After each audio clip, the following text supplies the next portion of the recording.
The first thing I noticed was how much time Lauren was spending at church. We'd always been a religious family, but this was something different. The long prayer meetings, the sudden need to seek guidance almost daily, the whispered phone calls. At first, I chalked it up to her trying to find some peace. Life on the farm isn't easy. 6 kids to raise, livestock to care for, and endless chores. Sometimes, people look for comfort wherever they can find it. But then, she started acting strange. God has a plan for us, Jason, she said one night, her voice dreamy as we sat at the kitchen table. The kids were asleep upstairs, their laughter and stomping finally giving way to silence.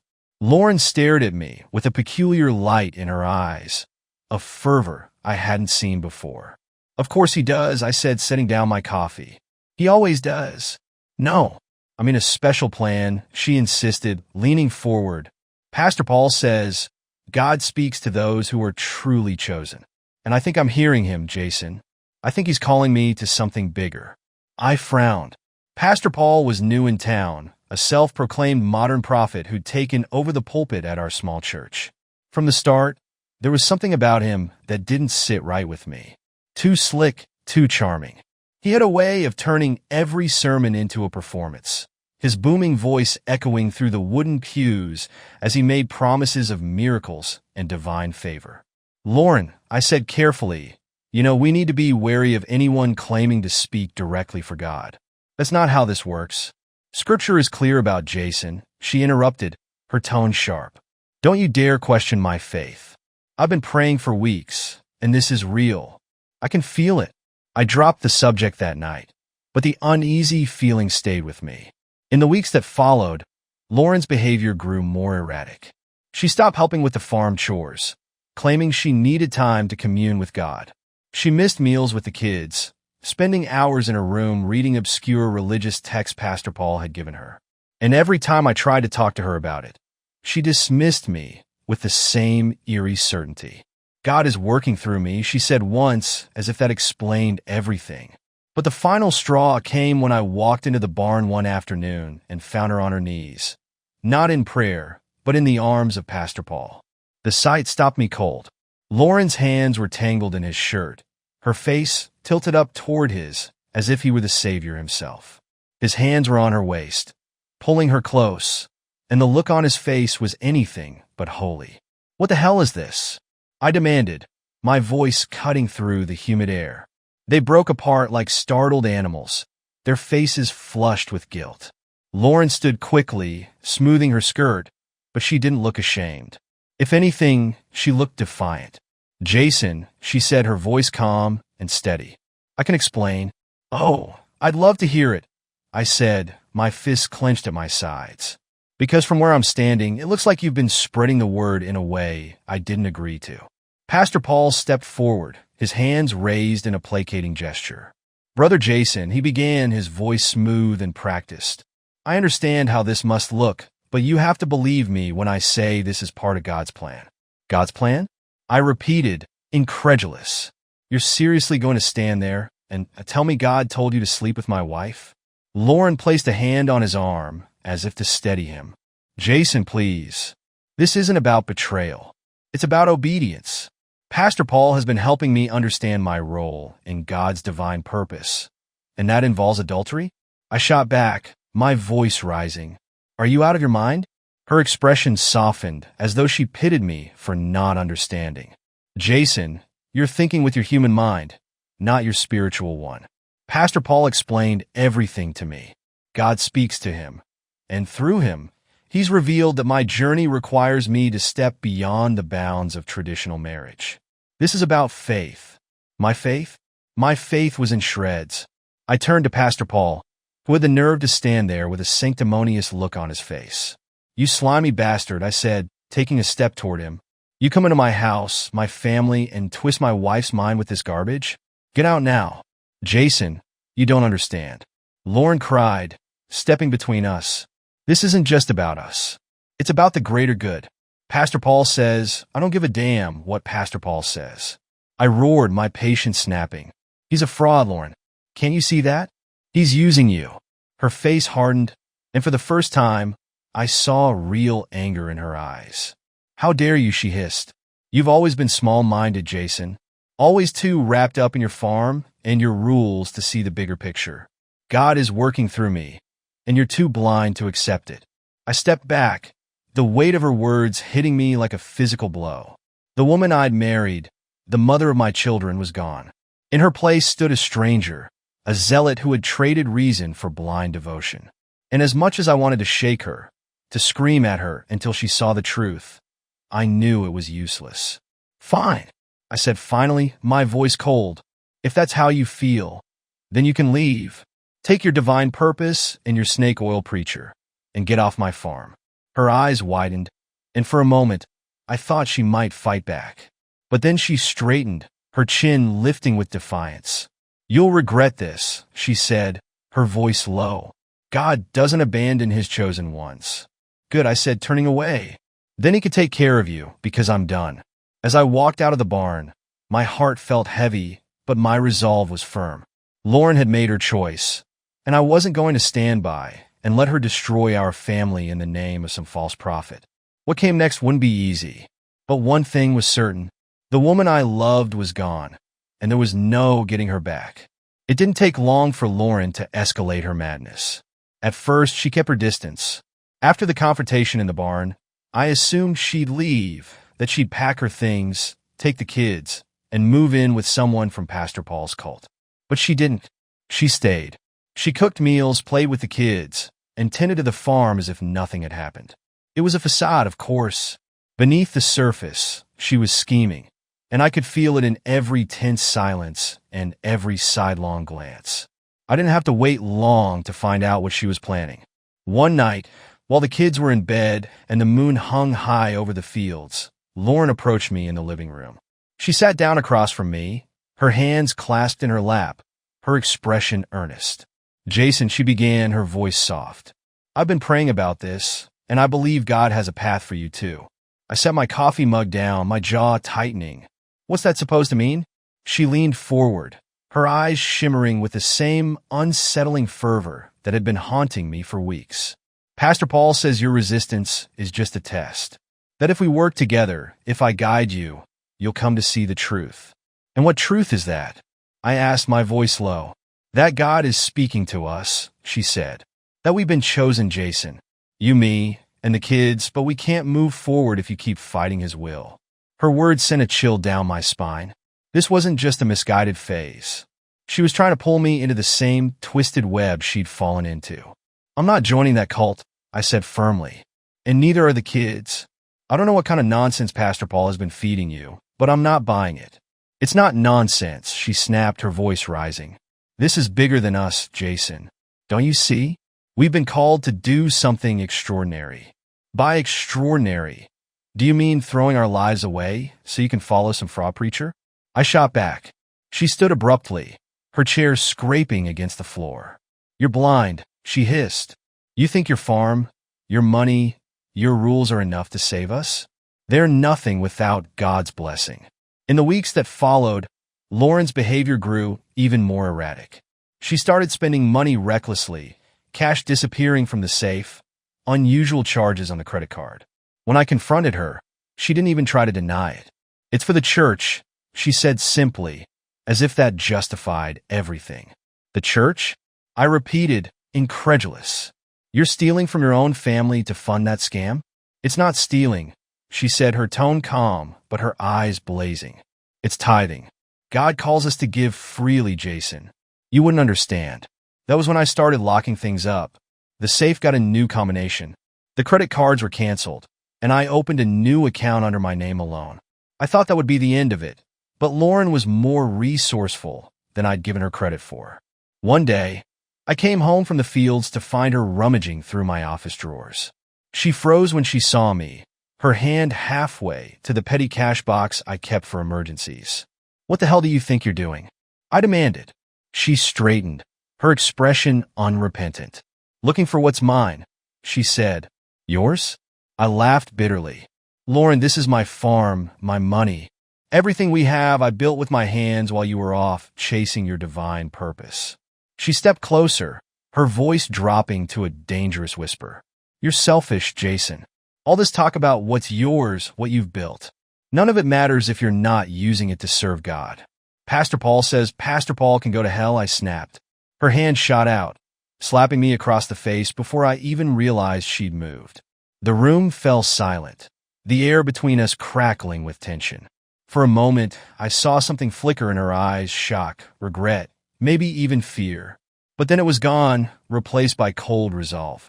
You'll see, she said, her voice trembling. One day, you'll see what a coward you are, hiding behind your money, your pride. God will humble you, Jason, and when he does, you'll beg for forgiveness. Get out, I said, my voice low and steady. What?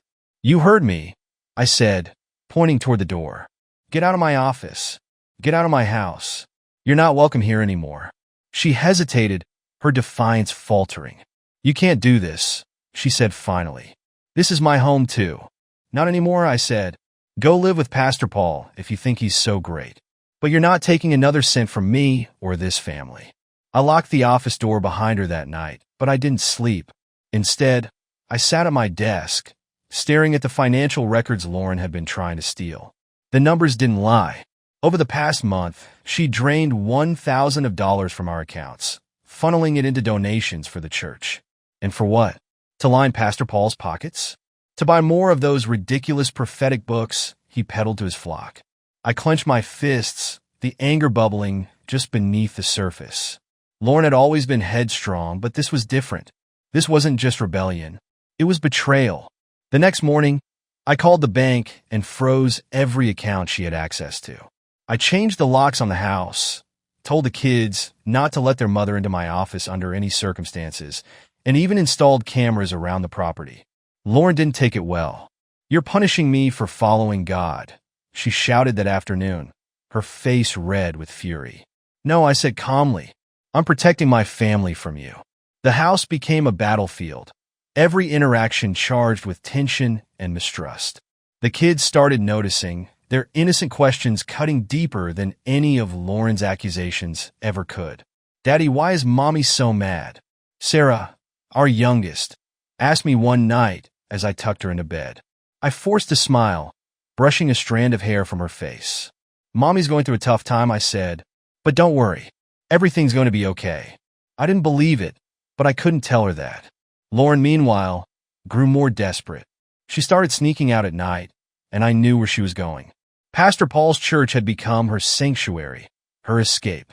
But I wasn't going to let her drag me, or the kids, into her delusion. Not without a fight. The breaking point came on a quiet Sunday afternoon. The kids were playing in the yard, their laughter a sharp contrast to the tension that had settled over the house. Lauren had left for another special service with Pastor Paul. She didn't even bother with excuses anymore. I stood at the window, watching the field stretch out into the horizon, and decided I'd had enough. This wasn't just about Lauren's betrayal. It was about the lies, the manipulation, and the way Pastor Paul had wormed his way into our lives. If I was going to save my family, I needed to expose him for what he truly was, a fraud. It started with a visit to the bank. Lauren had drained $1,000 from our accounts, but where exactly was the money going? A few conversations with a suspiciously tight-lipped teller and a discreet meeting with a manager confirmed my suspicions. The church's accounts, listed under Pastor Paul's name, had seen a flood of deposits from multiple local families over the past few months. What's he doing with it? I asked, leaning forward in the manager's office. The man shrugged uncomfortably. I can't say for sure, Mr. Tanner, but it's unusual for a church to have such high withdrawal activity.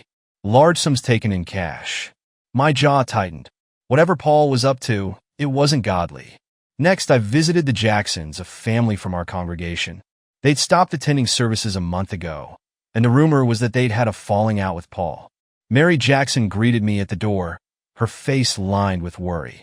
Jason, she said, her voice hesitant. What brings you here? I need to ask you something, I said, stepping onto the porch. It's about Pastor Paul. Her expression darkened immediately. We don't talk about him anymore. That's exactly why I'm here, I said. Mary, I think he's been taking advantage of Lauren, of a lot of people. If there's something you know, anything that can help me expose him, she cut me off, her voice trembling. He's a liar, Jason. A charlatan. He took nearly $20,000 from us. promising that God would bless our business if we sowed generously. When we couldn't keep up with the donations, he said it was because we didn't have enough faith. And when we stopped going to his services, she trailed off, her eyes filling with tears. "What happened, Mary?" I pressed gently. "He told the congregation we were sinners," she whispered. "Said God had turned his back on us because we turned our backs on him. We lost half our clients within a week." Her words lit a fire in me. I spent the next few days gathering evidence, bank statements, testimonies from other families, and even snippets of Pastor Paul's sermons that Lauren had saved on her phone. The more I uncovered, the clearer it became. Paul wasn't just a fraud. He was a predator, preying on vulnerable people and bleeding them dry. But I needed more. That's when I reached out to an old friend, Doug, who worked as a private investigator. If anyone could find dirt on Pastor Paul, it was him. Doug didn't disappoint. "Your guy's real name is Paul Mathers," he said, sliding a folder across my kitchen table a week later. "He's been running this scam in small towns for years.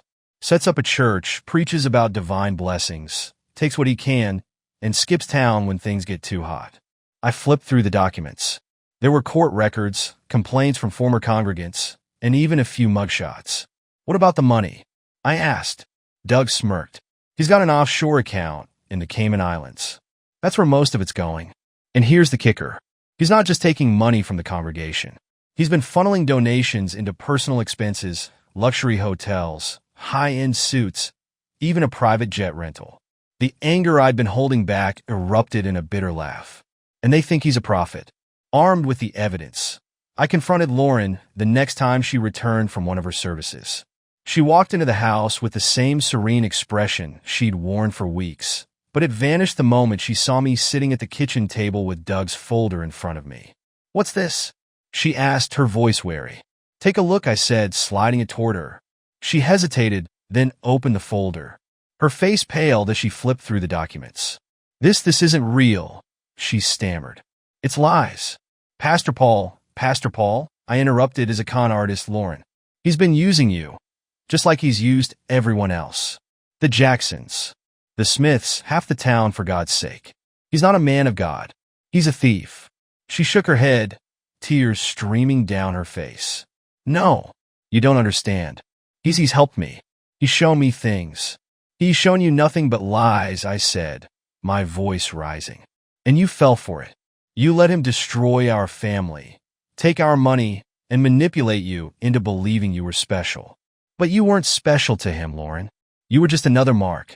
For a moment, she said nothing, her tears falling silently onto the table. Then, her expression hardened. "You're wrong," she said, her voice trembling with rage. "You've always been wrong. You're too blind, too stubborn to see the truth. God chose me, Jason, not you." "No," I said coldly. "God didn't choose you. Paul did. And he did it because he knew you were easy to manipulate." Her hand shot out, scattering the papers across the table. "You don't get it," she screamed. "You've never gotten it."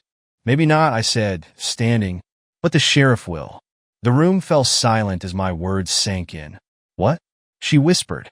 "I've already sent everything to the authorities," I said. "By this time next week, Paul will be in handcuffs, and his little operation will be finished. You can go ahead and tell him. Maybe he'll get to say a few prayers before they haul him off." Lauren stared at me, her face a mix of fury and disbelief. "You think this will fix anything?" She spat. "You think you're some kind of hero?" "No," I said, walking toward the door. "But I'll settle for being the man who saved his family." As I left the house, her voice followed me, angry, bitter, full of accusations. But I didn't look back. The fight wasn't over, but for the first time in weeks, I felt like I was in control again. And Pastor Paul? His reckoning was only just beginning. The showdown was set for Sunday morning. Pastor Paul had called for a revival service, an event he claimed would usher in a new era of blessings. I knew better. It was a last-ditch effort to squeeze more money from his dwindling congregation. By the time I arrived, the church parking lot was packed. Families I knew, neighbors I'd worked alongside, and even a few curious onlookers had gathered. Inside, the air buzzed with anticipation. Pastor Paul stood at the pulpit, his voice booming as he promised miracles and divine favor to those willing to sow generously. Lauren sat near the front, her hands clasped together, her face alight with fervor. My stomach churned at the sight, but I forced myself to focus. This wasn't just about her anymore. It was about exposing the truth and putting an end to Paul's lies. I waited until the offering baskets began to circulate, the congregation reaching into their wallets and purses with a mix of hope and obligation. That's when I stood up. "Stop," I said, my voice cutting through the din. Heads turned, whispers spreading like wildfire as I walked down the aisle. Pastor Paul's smile faltered, but he quickly recovered, raising his hands in a gesture of calm. "Brother Jason," he said, his voice oozing fake warmth, "what brings you here today?" "I came to tell the truth," I said, my voice steady. "About you." The murmurs grew louder, but Paul's smile didn't waver. "I'm not sure what you mean, brother," he said, his tone patronizing. "This is a house of God. If you've come to confess, confess." I interrupted, laughing bitterly. "You're the one who should be confessing, Paul. Or should I say Paul Mathers?" His face froze, the color draining from it as the room erupted in gasps. "You've been lying to everyone here," I continued, turning to face the congregation. "He's not a prophet. He's a con artist. A fraud. And I have the proof to back it up." I pulled a stack of papers from my jacket pocket, holding them up for everyone to see. Court records, complaints from other towns, even his bank statements. This man has been running scams like this for years. Taking your money, promising blessings, and leaving town when the well runs dry. Paul stepped down from the pulpit, his expression darkening. "This is slander," he said, his voice rising. "Don't listen to him. He's trying to sow doubt, to tear us apart." "I'm not sowing anything," I shot back. "That's your job, isn't it? Taking hardworking people's money and using it to fund your lavish lifestyle? How much did that jet rental cost, Paul? Or the hotel suites?" The congregation's whispers turned into outright murmurs, their eyes darting between Paul and me. Lauren stood abruptly, her face pale. "Jason, stop this," she said, her voice trembling. "You're embarrassing yourself." "No, Lauren," I said, my tone firm. "I'm exposing the truth. You've been manipulated. We all have, and it's time we put an end to it." She looked at Paul, her expression torn. "Is this true?" she whispered. Paul's composure cracked. "Don't listen to him," he snapped. "This is Satan's work. He's trying to divide us to keep us from fulfilling God's plan." "God's plan?" I repeated, stepping closer. "Is that what you call extortion and lies?" "Because I call it theft, and so will the sheriff." As if on cue, the church doors swung open, and two uniformed officers stepped inside. The room fell silent as they approached the front, their eyes locked on Paul. "Paul Mathers?" one of them said. Paul backed away, his hands raised defensively. "This is a mistake," he stammered. "I'm a man of God." "Not according to these records," the officer said, holding up a warrant. "You're under arrest for fraud, embezzlement, and tax evasion." The congregation watched in stunned silence as Paul was handcuffed and led away. Lauren sank back into her seat, her hands shaking as she stared at the ground. I turned to face the crowd, my heart pounding. "I know this is hard to hear," I said, my voice steady. "But Paul wasn't working for God. He was working for himself. Don't let his lies destroy your faith, your families, your lives." For a moment, no one spoke. Then Mary Jackson stood, her face filled with quiet determination. "Thank you, Jason," she said, her voice firm. One by one, others nodded, their expressions a mix of gratitude and shame. Later that day, back at the farm, Lauren and I sat at the kitchen table in silence. The kids were upstairs, blissfully unaware of the chaos that had unfolded. "I'm sorry," she said finally, her voice barely above a whisper. I looked at her, exhaustion etched into every line of my face. "Sorry doesn't fix this, Lauren. You betrayed me. You betrayed our family." Tears welled in her eyes, but I didn't flinch. "I don't know how to make it right," she said. "I don't either," I replied honestly. "But I know this. You need help, real help. And until you get it, I can't trust you." She nodded, her shoulders slumping under the weight of her guilt. "I'll go to my parents for a while," she said. "That's a good place to start," I said. As she packed her bags that evening, I felt a strange sense of relief. It wasn't a happy ending, not yet, but it was a step toward healing. The next morning, I stood on the porch, watching as her car disappeared down the driveway. The farm was quiet, the kids still asleep, the fields bathed in the golden light of dawn. For the first time in months, I felt a glimmer of hope. We've been broken, but maybe, just maybe, we could find a way to rebuild.